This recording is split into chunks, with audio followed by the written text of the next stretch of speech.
మొన్న వచ్చినట్టు వరదలకి మరి అకాల వర్షాలకి ఏదైతే నష్టపోయారో రైతులు కూడా ఆదుకోవాలని చెప్పి సాక్షాత్తు మన వ్యవసాయ శాఖ మంత్రి అచ్చెన్నాయుడు గారు కూడా మన పశ్చిమ గోదావరి జిల్లా పర్యటించడం జరిగింది.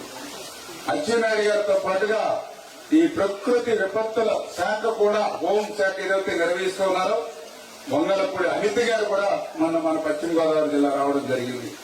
అంటే ఒక వర్షం వస్తే ఎక్కడో అమరావతిలో ప్యాలెస్లో పడుకోవాలా, గత ముఖ్యమంత్రి మాదిరిగా ప్యాలెస్గా నిద్ర పోవాలా.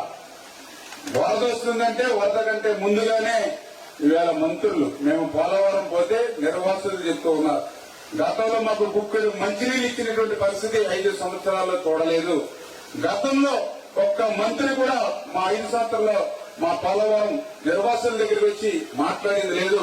ఈవేళ 4 మంత్రులు వచ్చారు మా దగ్గరికి అని చెప్పి సాక్షాత్తు నిర్వాసితులు సైతం సంతృప్తి వ్యక్తం చేశారని. అంటే ఈ ప్రభుత్వం ప్రజా ప్రభుత్వం కాబట్టి ప్రజల దగ్గరికి వెళ్లి మేము పనిచేస్తాం, క్షేత్ర స్థాయిలో సమస్యలు తెలుసుకుంటాం.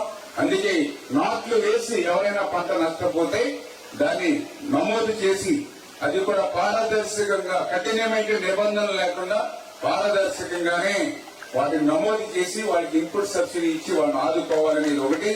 రెండవది ఏదైతే విత్తనాలు ఆకుమడికి సంబంధించి వేసి ఆకుమడి మునిగిపోయి ఏదైతే నష్టపోయారో వాళ్ళకు కూడా 80% సబ్సిడీతో, అంటే దగ్గర 900 రూపాయలు పైబడి ఉండేటువంటి విత్తనం ప్యాకెట్ ని 220 రూపాయలకి, అంటే కేవలం 20% మాత్రం మీరు చెల్లిస్తే 200 రూపాయలు చెల్లిస్తే మీకు 30 కేజీల ప్యాకెట్ మీకు అందించడం జరుగుతుంది. నిజంగా చెప్తూ ఉన్నా, ఎంతమంది రైతులు నష్టపోతే ప్రతి ఒక్కరికి కూడా మీకు విత్తనాలు సరఫరా చేస్తాం. ఏదైనా ఎక్కడ ఇబ్బంది ఉంటే మాతో సంప్రదించండి. మాకు ఎన్ని కష్టాలున్నా, ప్రభుత్వం దగ్గర ఎన్ని అప్పులున్నా, ఇబ్బందులున్నా కూడా ప్రజలు ఇబ్బందులు పడడానికి వీలు లేదని చంద్రబాబు నాయుడు గారు వింటూ శాసనసభ సాక్షిగా ఆయన చెప్పడం జరిగింది.